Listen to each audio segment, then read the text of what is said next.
The Riverside Bistro in downtown Portland buzzed with Christmas Eve energy. Families gathered around tables laden with holiday specials, their laughter mixing with the soft jazz playing overhead. Veronica Hale sat alone at a table set for 7. Her navy dress, the one Robert had always said, brought out her eyes feeling heavier with each passing minute. She'd spent 3 days planning this dinner, $650 for the reservation and pre-ordered meal. Money she couldn't really afford on her teacher's pension, but Robert had been gone for 7 months now, and the holidays felt impossibly hollow without him. She needed her family around her, needed to feel like she still mattered to someone. The pearl necklace at her throat, Robert's gift for their 40th anniversary, caught the restaurant's warm lighting as she checked her phone again. 6:30 p.m. They were supposed to be here 30 minutes ago. Her hands trembled slightly as she reached for her water glass, telling herself it was excitement, not the growing knot of dread in her stomach. At 69, Veronica had learned to read the signs, the way her children's voices changed when they asked for money, the careful timing of their visits always when they needed something. But she'd hoped Christmas would be different. She'd hoped that losing Robert might remind them that family was precious, finite. The server, a young woman with kind eyes, approached hesitantly. "Ma'am, would you like to order an appetizer while you wait?"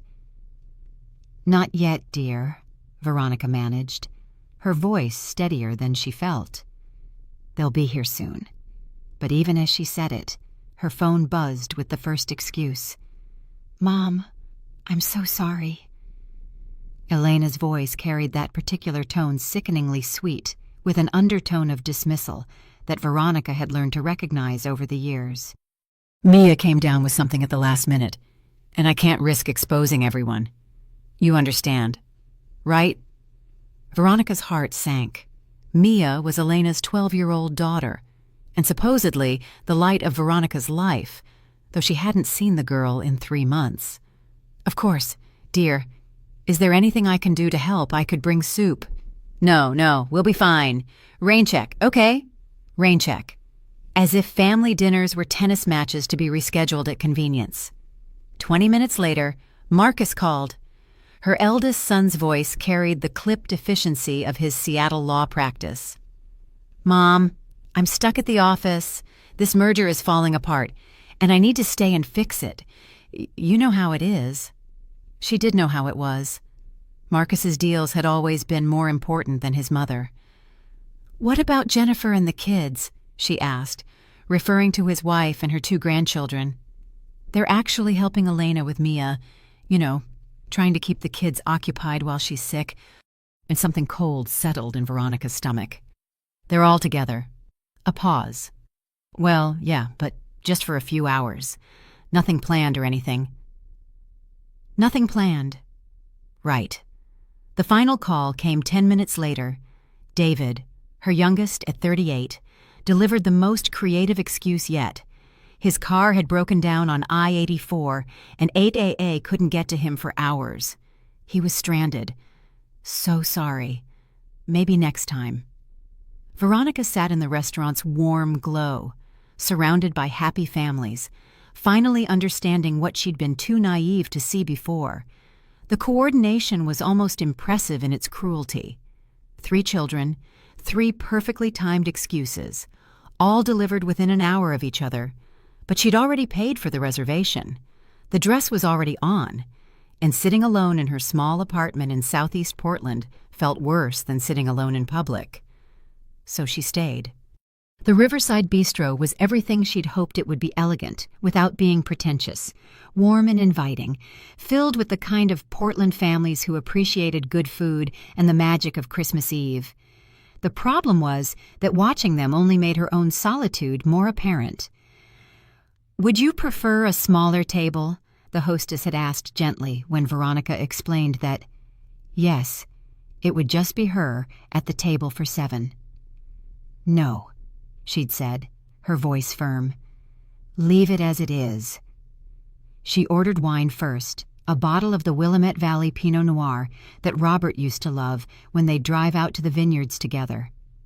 The server didn't comment on the fact that she was clearly drinking alone, for which she was grateful. She ordered appetizers she couldn't afford, an entree she wouldn't finish, trying to fill the enormous table with food since she couldn't fill it with people. Portland's Christmas Eve stretched beyond the restaurant's windows. Pioneer Courthouse Square would be full of carolers. The food trucks on Hawthorne probably still serving late dinners to families heading home from last-minute shopping. Normal families. Families who showed up for each other. The breaking point came when she noticed the family at the next table. 3 generations laughing together, sharing stories. The grandmother clearly treasured at the center of it all. The teenage grandson was showing her something on his phone. His face lit up with genuine affection as he explained some game or video. The mother was cutting food for a younger child while simultaneously listening to her own mother's story about Christmas traditions from decades past. This was what Veronica had wanted. This was what she'd thought she was paying for. The tears started then, quiet at first, then impossible to stop. She was dabbing at her eyes with the cloth napkin when she heard running footsteps echoing across the restaurant's polished floors. Tyler Chen burst through the restaurant doors, his 19-year-old face flushed from the cold December air, and something else, anger. Maybe. Or determination. His dark hair was disheveled, his winter coat half-buttoned like he'd dressed in a hurry. In his hand was a manila envelope, thick and official-looking. Grandma Veronica.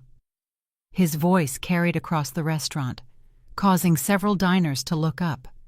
He weaved between tables, ignoring the host's protests, until he reached her.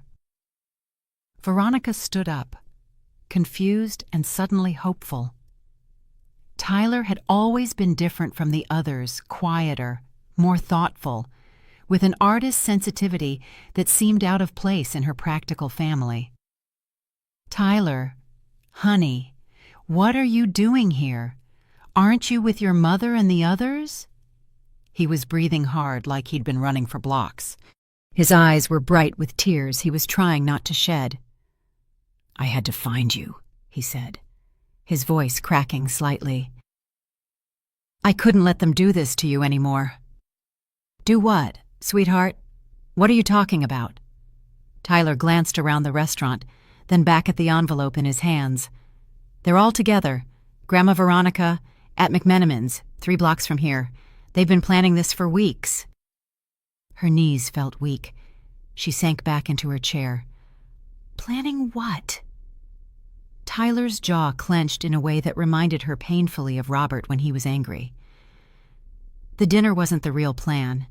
They needed you out of the way tonight because—" He held up the envelope. "Because of this." She stared at the envelope like it might bite her. "What is it?"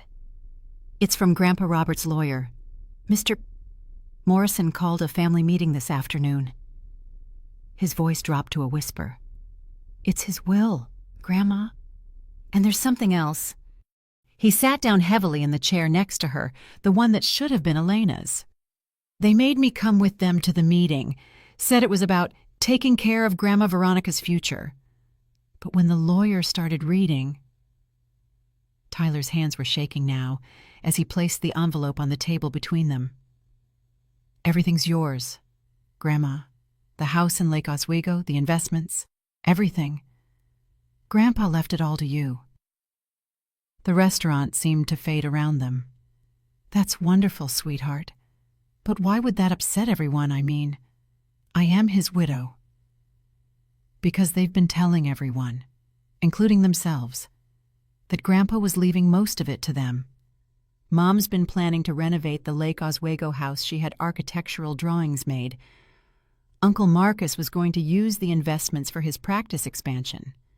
Uncle David was going to sell some of it to pay off his—" Tyler hesitated. "His gambling debts." Veronica's mouth went dry. "How long have they known about the will?"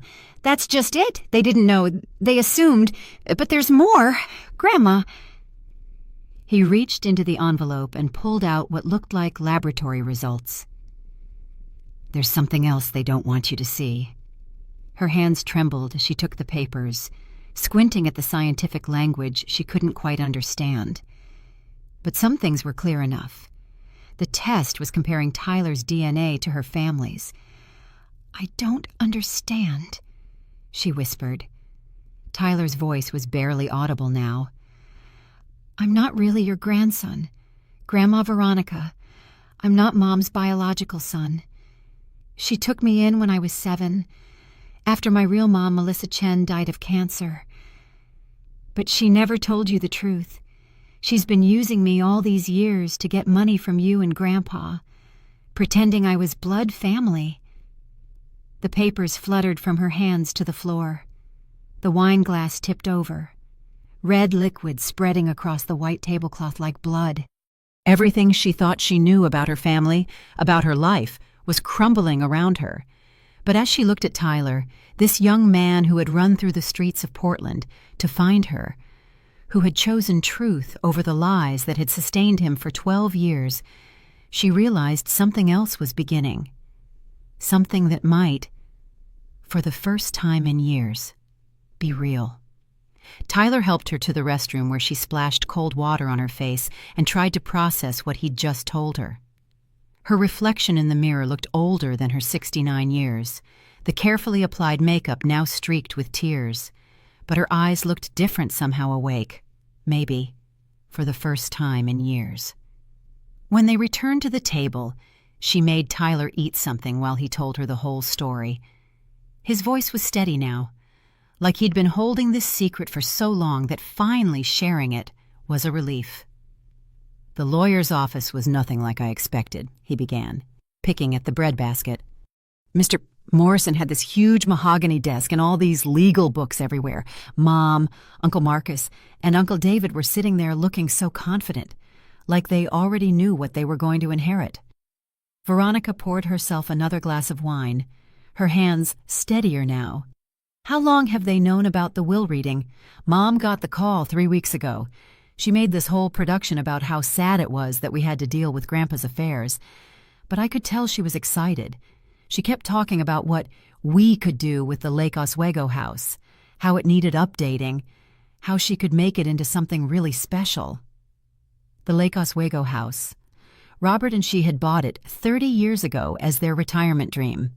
A modest craftsman with a view of the lake where they'd spent every weekend working in the garden, reading on the porch, planning their golden years together. The idea of Elena gutting it and turning it into some showpiece made Veronica's stomach turn. "Then what happened at the lawyer's office?" Tyler took a sip of water before continuing. "Mr. Morrison started reading the will, and at first everything seemed normal. Small bequests to charities, some personal items for the grandchildren. But then he got to the big stuff, the house, the investments, the savings accounts, and every single thing was left to you."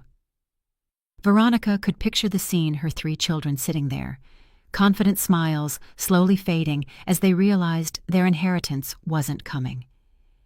Mom's face went completely white. Tyler continued.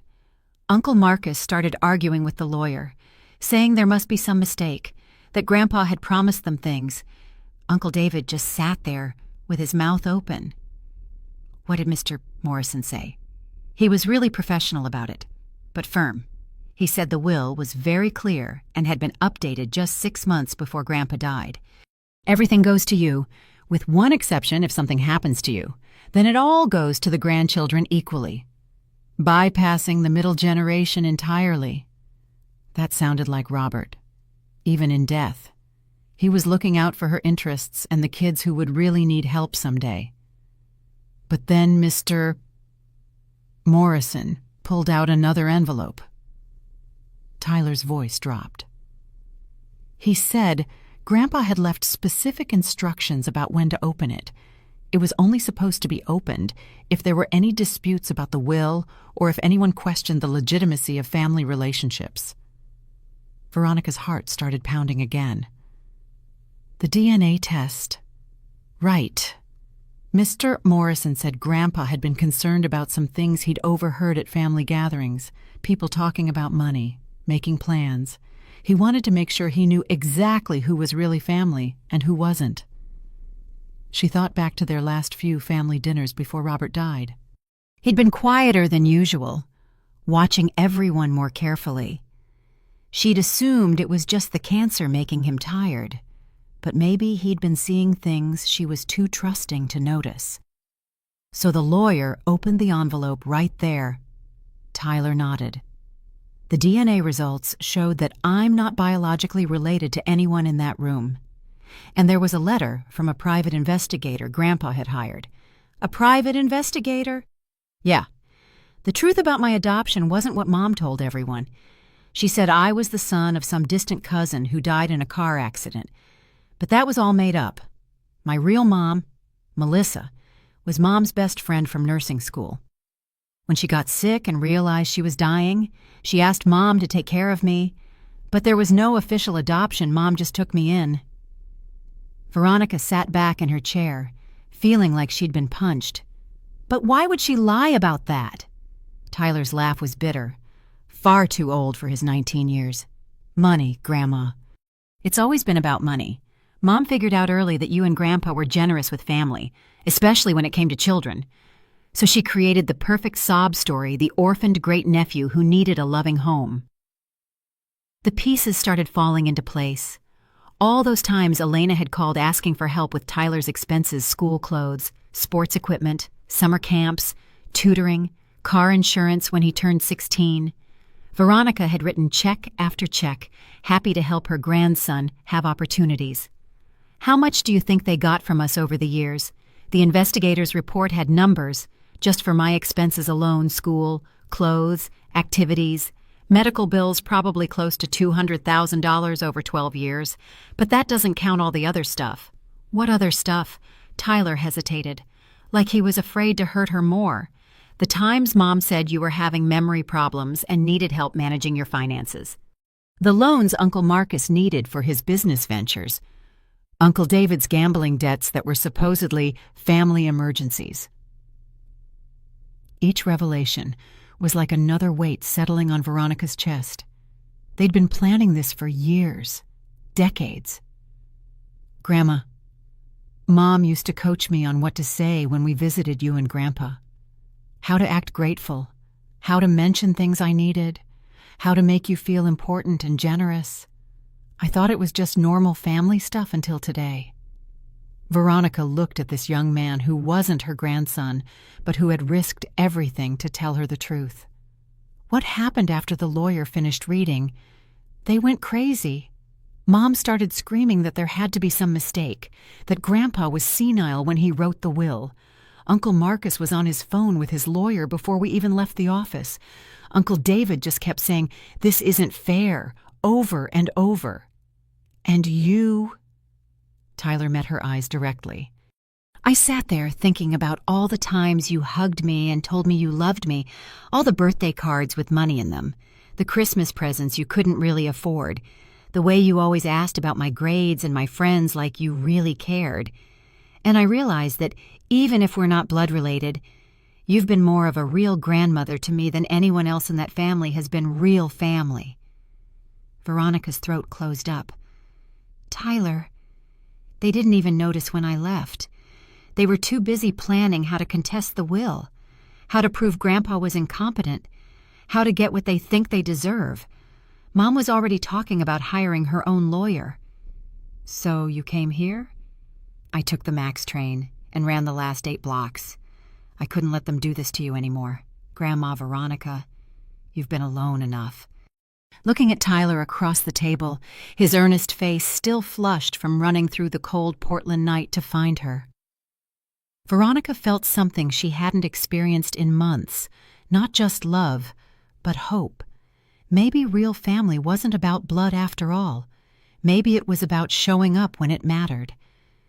But as she reached across to squeeze his hand, she couldn't shake the feeling that tonight's revelations were just the beginning.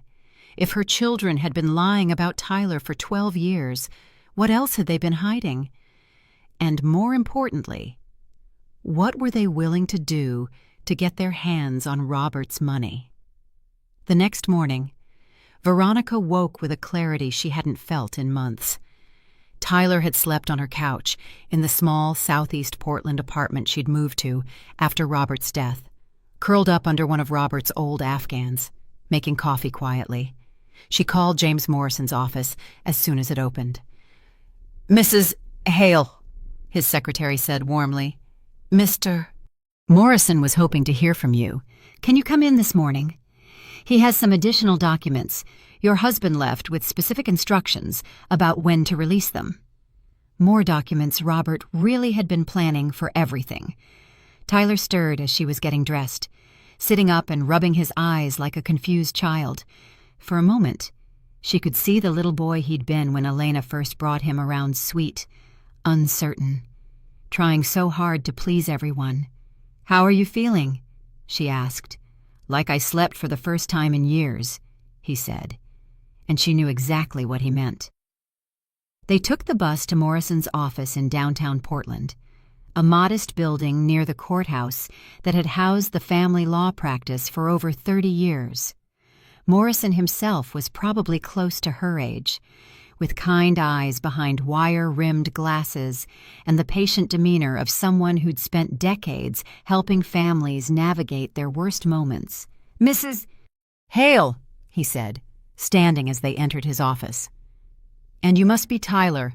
Your grandfather spoke about you often." Tyler looked surprised. "He did." "Oh, yes. He was very concerned about your welfare. In fact, that's part of why we're here today."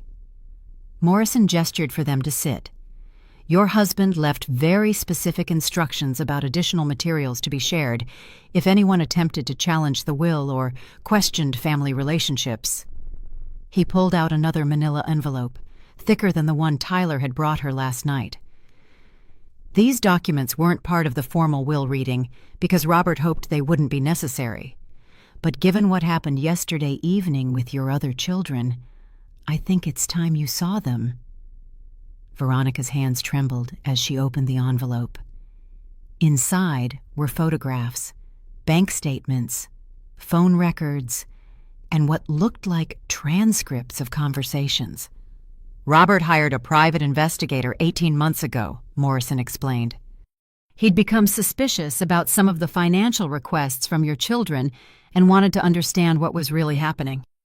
The first photograph showed Elena coming out of a luxury spa in northwest Portland, the kind that cost more per visit than most people spent on groceries in a month.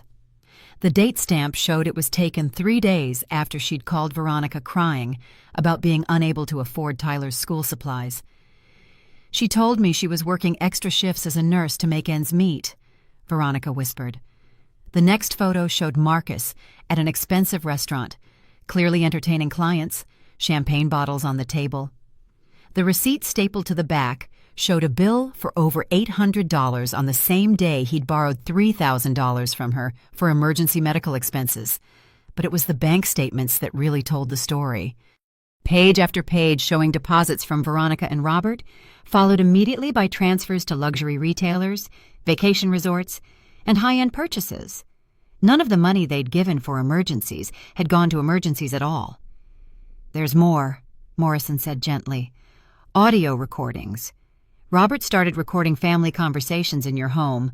Oregon is a one-party consent state, so this was completely legal." He handed her a small digital device with earphones. "This conversation took place 6 weeks before Robert passed away. Your children had requested a family meeting to discuss your future care needs." Veronica put in the earphones with shaking hands and pressed play. Elena's voice came through clearly. "Mom's getting more forgetful. Dad, we're worried about her living alone." "She seems fine to me," Robert's voice responded, but Veronica could hear the weariness in his tone. "Well, she wouldn't seem confused to you because you're with her all the time," Marcus chimed in. "But when we visit, she repeats herself a lot. Forgets conversations we've had." Veronica paused the recording, looking at Morrison in confusion. "I don't repeat myself. My memory is fine." "Keep listening," he said sadly. David's voice. "The thing is, Dad, If something happens to you, we need to make sure Mom is protected. Maybe we should start getting more involved in her finances now, while you're still here to help transition things." "What kind of involvement?" Robert asked. Elena again. "Just basic stuff. Maybe she could add one of us to her bank accounts. Give us power of attorney for emergencies. You know how overwhelming financial decisions can be for women her age." Women her age? She was 68 at the time, not 90. "She's perfectly capable of managing her own affairs," Robert said firmly. "Of course she is, right now," Marcus responded smoothly. "But we're talking about being proactive, planning ahead. And honestly, Dad, some of the money you two have been spending seems unnecessary." "Like what?" "Well, like all the money on Tyler." David jumped in. "I mean, we love the kid, but he's not even really family. And the amounts you're spending on him could be going toward Mom's long-term care." Veronica's blood went cold. Tyler, sitting beside her, had gone completely still. Robert's voice was dangerous now. "Tyler is absolutely family, and what we choose to spend on him is none of your concern." "Dad, be realistic," Elena said. "He's an adopted kid who's going to be out of our lives in a few years anyway. The money you're putting toward his college fund could pay for a really nice assisted living facility for Mom when the time comes." "Your mother doesn't need assisted living." "Not yet," Marcus agreed. "But if we start planning now, get the legal framework in place, it'll be so much easier when the time comes." "Maybe you should consider updating your will too, making sure everything's set up to protect Mom from having to make difficult decisions alone." The recording went on for another 20 minutes, her children systematically laying out their plan to strip away her autonomy and independence, while convincing Robert it was for her own good. They painted a picture of her as a declining, helpless woman who needed their protection from her own poor judgment. What was most chilling was how reasonable they sounded, how they framed every suggestion as being motivated by love and concern. When the recording ended, Veronica sat in silence for a long moment. Morrison handed her a tissue. "There are 8 more recordings like this," he said. "Each one showing a pattern of your children trying to gain control over your finances while systematically undermining your competency in your husband's eyes." But Robert saw through it completely. He was furious. Morrison pulled out another document. "This is a comprehensive financial analysis of every dollar you and Robert gave your children over the past 15 years. The number at the bottom of the page made her dizzy, $847,000. "Almost $1 million, she breathed. Money that was supposed to go toward emergencies, medical bills, education, basic living expenses. He flipped to another page. The investigator tracked where it actually went: luxury vacations, designer clothes, expensive cars, home renovations, spa treatments, high-end electronics. Your children have been living a lifestyle far above their means, funded entirely by your generosity." Tyler spoke for the first time since they'd arrived. "They were never struggling." "Not even close," Morrison confirmed. "And they've been planning this inheritance grab for years." After leaving Morrison's office, Veronica felt compelled to drive out to the Lake Oswego house, the home she and Robert had shared for 15 years before downsizing after his diagnosis. Tyler rode quietly beside her as they wound through the familiar streets of the upscale suburb, past the manicured lawns and luxury cars that had once made her feel successful. Now she understood that her children's interest in this house had nothing to do with sentiment and everything to do with its current market value of $850,000. The house looked exactly as they'd left it. Same blue shutters, same wraparound porch, same flower boxes that would need planting soon. But knowing it was truly hers now, that Robert had made sure of it, changed everything about how it felt. Tyler helped her with the key Morrison had given them, not the old key they'd always used, but a new one Robert had apparently had made. Inside, The house smelled like the lavender sachets she'd left in all the drawers, mixed with the faint scent of the wood polish Robert had always insisted on using. "It's beautiful.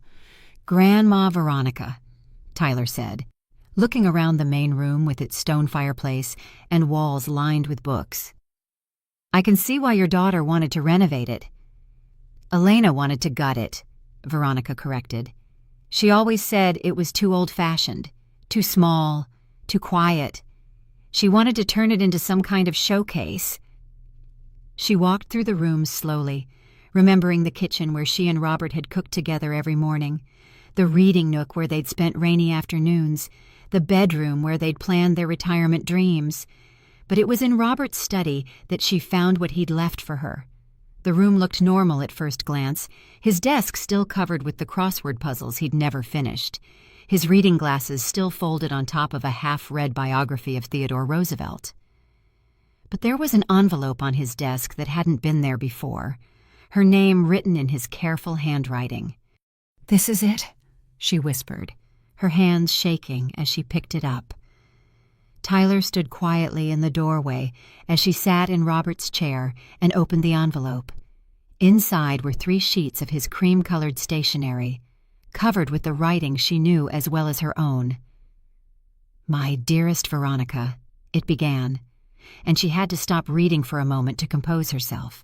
"If you're reading this, it means our children have shown you who they really are, and you've finally seen what I've been seeing for years. I'm sorry. My love, I'm sorry you had to discover their true nature this way, and I'm sorry I couldn't protect you from this pain while I was still with you. But I want you to know that every decision I made about our estate, every precaution I took, every document I had prepared, all of it was done out of love for you. Not anger at them, though God knows I was angry. Love for you and determination that you would never be at their mercy. I know you think you failed as a mother. You've said it to me so many times over the years, especially after particularly difficult encounters with Elena, Marcus, or David. You've blamed yourself for their selfishness, their entitlement, their coldness toward you. But Veronica, sweetheart, you didn't fail. They did. You gave them everything a parent should give: love, support, guidance, opportunities. You sacrificed your own dreams to help them achieve theirs. You worked extra hours to pay for their educations, went without things you wanted so they could have what they needed, and you never once made them feel guilty for the burden. The problem was never your love. Veronica, the problem was that they learned to see your love as weakness, your generosity as something they were entitled to, your forgiveness as permission to hurt you again. I watched it happen gradually over the years. Each time you bailed them out of financial trouble they'd created themselves, each time you forgave them for missing important events in your life, each time you made excuses for their behavior to other people, they learned that there were no consequences for treating you badly. So they kept pushing further. I should have intervened sooner. I should have insisted we stop enabling them years ago. But I knew how much you loved them, and I couldn't bear to be the one to make you choose between your husband and your children. So I stayed quiet and watched them break your heart over and over again. But when they started talking about managing your finances and questioning your mental competency, I couldn't stay quiet anymore. The things they said about you when they thought I wasn't listening, the way they talked about you like you were already gone, like you were an obstacle to their inheritance rather than their mother, it made me realize they were capable of anything. So I made my plans, not to punish them, though they deserve punishment. I made my plans to protect you. Every dollar I left you is yours to do with as you choose. Every legal protection I put in place is there to ensure your independence. Every piece of evidence I gathered is there to defend you if they try to paint you as incompetent. But more than that, Veronica, I wanted to make sure you understood something. You are not responsible for their choices. You are not obligated to sacrifice your peace for their greed. You are not required to set yourself on fire to keep them warm. The woman I married 45 years ago was strong, independent, and capable of anything she set her mind to. The only thing that changed over the years was that you let other people convince you otherwise. But that woman is still there, my love. She's been waiting for permission to stand up for herself. Consider this letter your permission. Tyler is a good young man. Veronica. I know he's not our biological grandson, but he's shown more loyalty and love to our family than our own children ever have. If you choose to keep him in your life, you have my complete support. If he chooses to stay with you instead of them, I think you'll both be better for it. I've left some additional funds in a separate account for his education, not because he's entitled to it by blood, but because he's earned it by being the kind of person our actual grandchildren never learned to be. The account information is in the safe behind my diploma. The combination is your birthday. There's also something else in the safe that I want you to have. It's a deed to the lot next to this house. I bought it 5 years ago, thinking we might want to build a guest cottage someday. I never told you because I wanted it to be a surprise for our 50th anniversary. We won't make it to 50 years together, but I want you to have it anyway. Build something beautiful there. Veronica. Build something that's entirely yours. The children will try to come back into your life once they realize they can't break the will. They'll apologize, make promises, swear they've changed. They'll use whatever emotional leverage they think will work guilt about breaking up the family. Concern for your health. Claims that they were just trying to protect you. Don't believe them. People who are capable of the level of manipulation and betrayal they've shown you don't change just because their plans fail. They'll be back for the same reason they've always been there, because they want something from you. But you don't owe them anything anymore. My love, you've already given them more than any parent should have to give. The rest of your life is yours to live however you choose. I hope you choose to be happy. I hope you choose to travel to all those places we talked about visiting. I hope you choose to spoil yourself the way you spent your whole life spoiling everyone else. I hope you choose to surround yourself only with people who love you for who you are, not what you can give them. And I hope you know every single day how much you were loved, not just by me, though I loved you more than I ever found words to express, but by everyone whose life you touched with your kindness, your generosity, your enormous heart. You are enough. Veronica, you have always been enough. And you deserve every good thing life has to offer. All my love, always and forever. Robert P. S.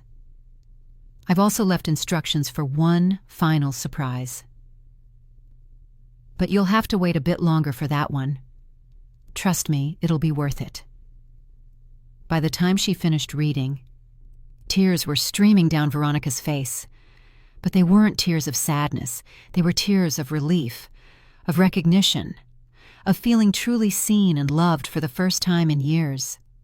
Tyler had quietly entered the room and was sitting in the chair across from the desk, his own eyes wet with tears. "He really loved you," he said softly. "He really did." She folded the letter carefully and held it against her chest. And he was right about everything. She looked around Robert's study, at the safe behind his diploma, at the windows overlooking the property that was now truly hers. For the first time since his death, she felt Robert's presence not as a loss, but as a gift. He was still protecting her, still guiding her, still loving her, and he'd given her everything she needed to finally stand up for herself. 3 days later, Veronica called her children and asked them to meet her at the Lake Oswego house. She didn't explain why, just said it was important and that she'd like Tyler to be there too. The responses were telling Elena immediately started making excuses about Mia's schedule. Marcus said he could only spare an hour, and David asked if this was about the money stuff. She insisted. For once in her life, she insisted. They arrived within minutes of each other on a gray January afternoon, their faces carefully composed but their eyes wary.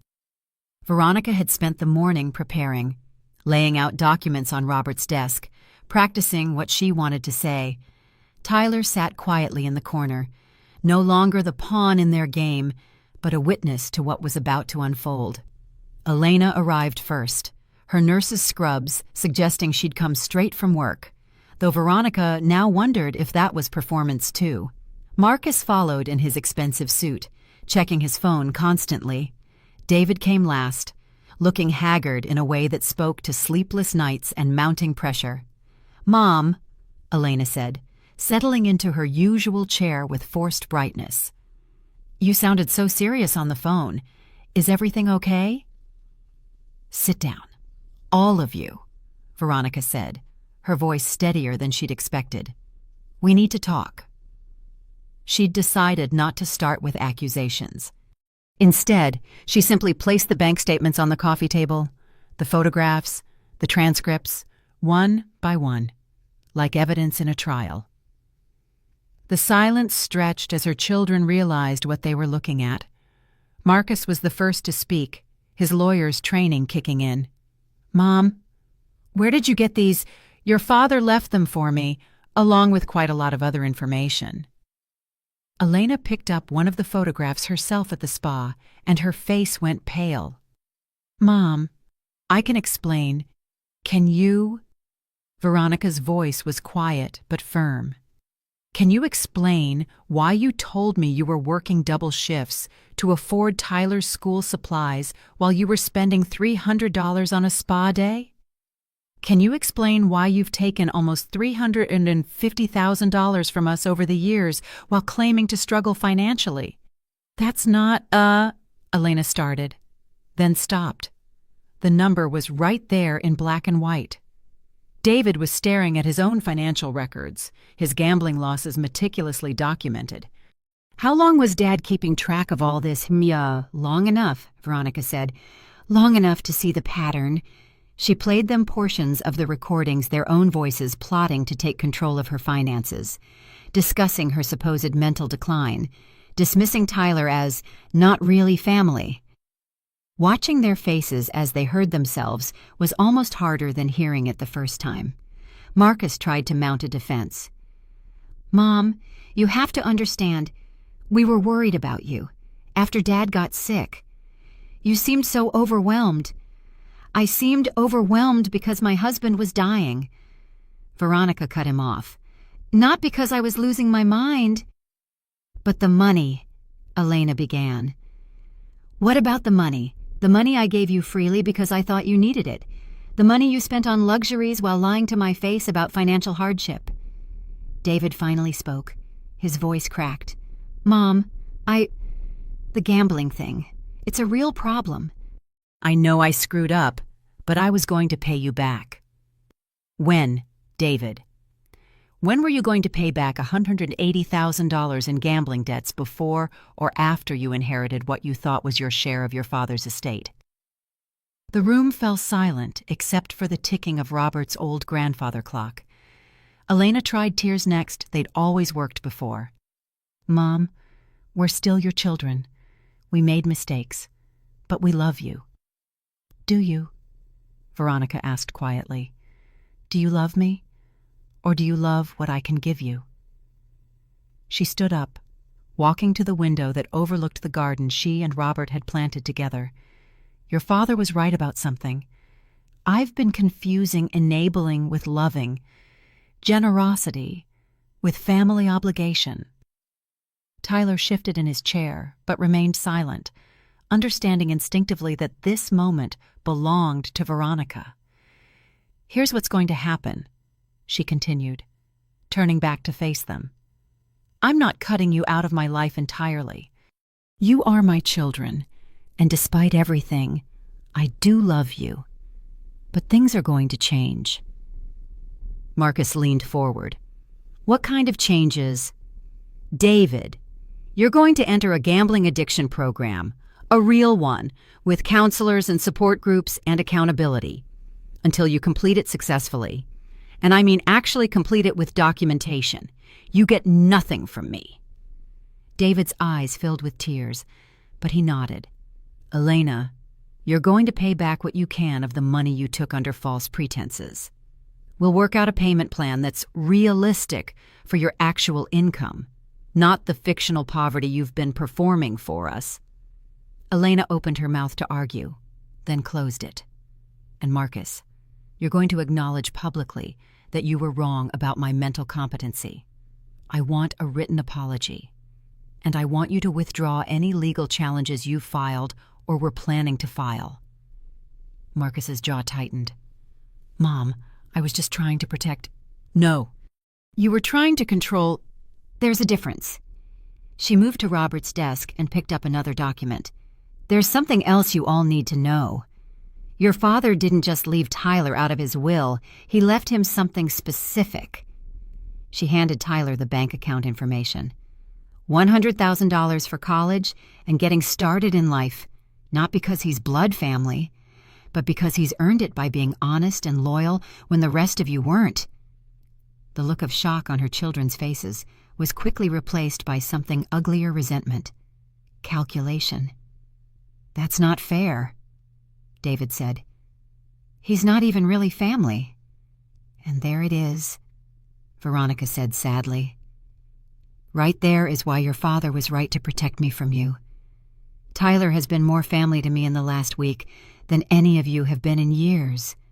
Elena stood up abruptly. Mom, you can't be serious about this. We're your children. Yes, you are. And you'll always be welcome in my life if you can accept these boundaries and show that you've genuinely changed. But if you can't, she shrugged, then you've made your choice. Marcus was already calculating. She could see it in his eyes. And if we don't agree to these conditions, then you get nothing. Not now, not when I die. Your father's will includes a clause that any heir who challenges it or attempts to have me declared incompetent forfeits their inheritance entirely. The room was silent for a long moment. David spoke first, his voice small. I'll do the program. Mom, I know I need help. Elena hesitated longer, but finally nodded. I can pay back $50,000 a year. It'll take a while, but I can do it. All eyes turned to Marcus. He stood up, straightening his expensive tie. This is ridiculous, he said. I was trying to help you, and you're treating me like a criminal. I won't be blackmailed by my own mother. He walked toward the door, then turned back. When you come to your senses, you know where to find me. After he left, the atmosphere in the room shifted slightly. Elena moved closer to Veronica. Mom, I really am sorry. I know that doesn't fix anything, but I want you to know that I do love you. I just got lost somewhere along the way. David was crying openly now. I'm so ashamed. I never meant for it to go this far. Veronica felt her heart soften slightly, but she held firm to her boundaries. Then show me, both of you. Show me with actions, not words. 6 months later. Veronica stood in the backyard of the Lake Oswego house, watching Tyler graduate from Portland Community College with his associate degree in fine arts. He'd transferred there for his last year, claiming he wanted to stay closer to home. But she knew the real reason he wanted to stay with her, and she wanted him to stay too. The small guest cottage Robert had dreamed of was nearly finished. Rising from the lot next to the main house like something out of a fairy tale, Tyler had designed it himself, his artistic talents finally given free rein. It would be his space when he transferred to Portland State in the fall, but also his home base for whenever he wanted to come back. Because this was home now, for both of them.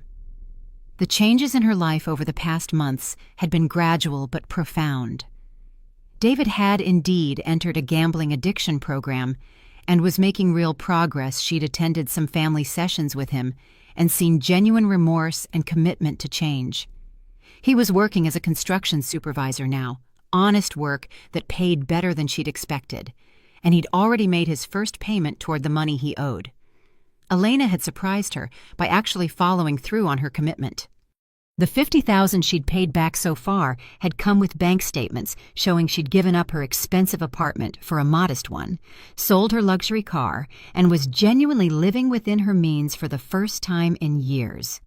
Their relationship was still strained, but there was progress. Marcus had made no contact since that day in January. Through David, she'd learned that he'd hired a lawyer to challenge the will, but Morrison had quickly shut that down with the evidence Robert had prepared. After that, Marcus had apparently decided that cutting off his family was preferable to admitting he'd been wrong. The phone calls from the three of them had evolved too. David called every Sunday, tentatively at first, then with growing confidence as he realized she wasn't going to punish him for his honesty about his struggles. Elena texted regularly and had even brought Mia by for dinner, twice real dinners, not performances. "Grandma Veronica," Tyler called from the yard where he was adjusting the new porch furniture they'd picked out together. "Mrs. Brennan is here." Carol Brennan was their neighbor, a widow around Veronica's age who'd become a dear friend over the past few months. She was the first person Veronica had told about Robert's letter, and she'd cried right along with her. "Veronica," Carol said, climbing the porch steps with a wrapped package in her hands, "I brought Tyler a graduation gift." "You didn't have to do that, Carol." "Of course I did. He's family. Family." The word meant something different now than it had a year ago. Family wasn't just people who shared your blood. It was people who showed up for you, who chose to love you, who treated you with respect and kindness. Tyler opened Carol's gift art supplies, expensive ones that he'd been admiring in the art store downtown, but would never have asked for. His face lit up in a way that reminded Veronica why she'd fallen in love with this young man who wasn't her grandson, but felt more like her grandson than anyone else ever had. "This is too much," he said, but Carol waved him off. "Nonsense. You're going to be a famous artist someday, and I want to be able to say I knew you when—" They spent the evening on the porch, the three of them watching the sunset paint the lake in shades of gold and pink. Tyler sketched while Carol and Veronica talked about their gardens, their books, their quiet, peaceful lives. Just as the sun disappeared behind the trees, Veronica's phone rang. The number was familiar now. Morrison's office. "Mrs. Hale," Amanda Morrison said. "I hope I'm not calling too late, but I wanted to let you know that we executed the final part of your husband's instructions today." Robert's final surprise. She'd almost forgotten about the postscript in his letter. What instructions? The charitable donations. "Your husband set up a fund to be distributed to local charities 1 year after the will was finalized, assuming there were no successful challenges to its terms. Since your children's legal challenges were dismissed, we were able to distribute the funds today." "How much?" $200,000. Mrs. Hale, split between the Children's Hospital, the Women's Shelter, and the literacy program at the library. Your husband left specific instructions that the donations be made in your name. In her name, even in death. Robert was making sure people knew that she was a woman of substance, a woman who gave back to her community, a woman worthy of respect. After she hung up, she sat quietly for a moment, watching Tyler help Carol down the porch steps. This was Robert's final gift to her, not just the money or the house or the legal protections, but the permission to build a life that made her happy. Permission to stop trying to earn love from people who were incapable of giving it, and to accept love from people who offered it freely. Tyler came back up onto the porch and sat in the chair next to hers. "Good day," he asked. "The best," she said, and meant it. "Grandma Veronica," he said quietly.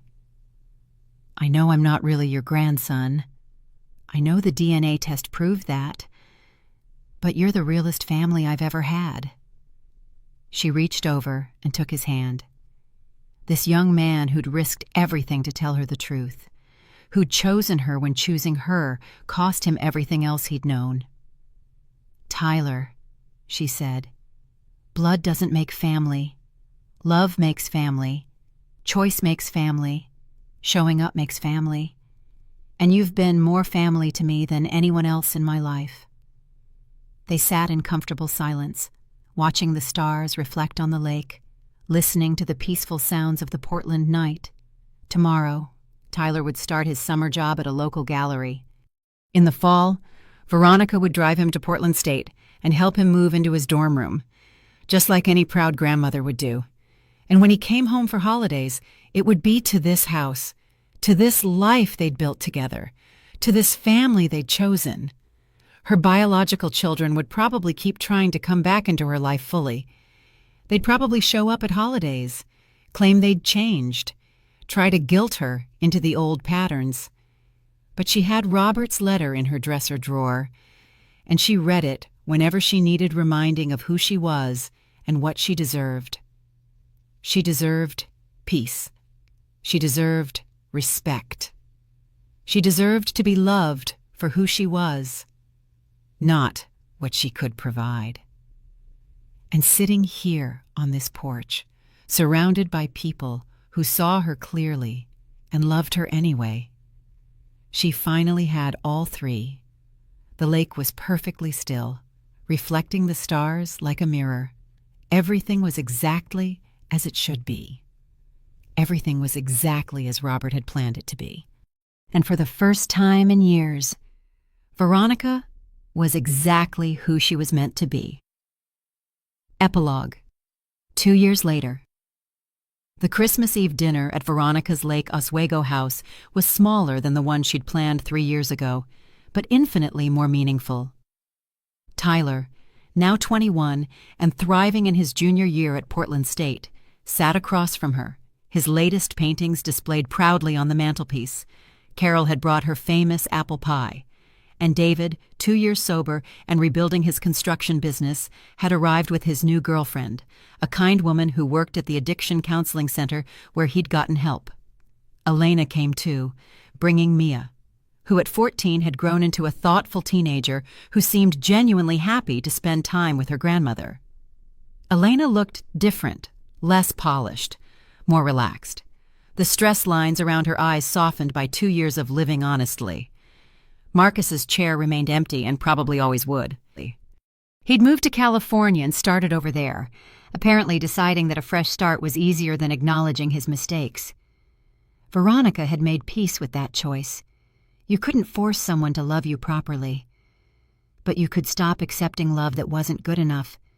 As they sat around the table, sharing stories and laughter, Veronica thought about that lonely woman crying in a restaurant 3 years ago.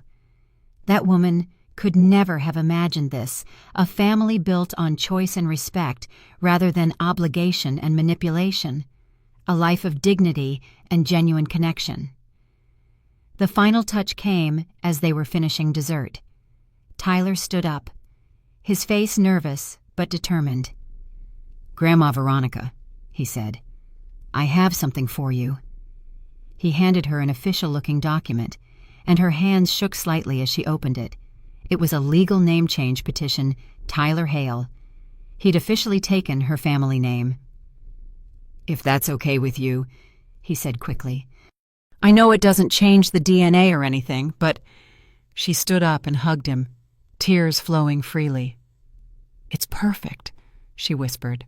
"It's absolutely perfect." Looking around the table at these people who'd chosen to be family with her, Veronica felt Robert's presence as surely as if he were sitting in his old chair. He'd known, somehow, that losing everything she thought she had would lead her to everything she actually needed, outside.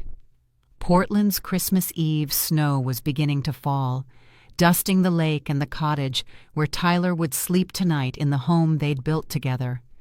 Tomorrow would bring more family time, more laughter, more of the quiet contentment that came from relationships based on truth.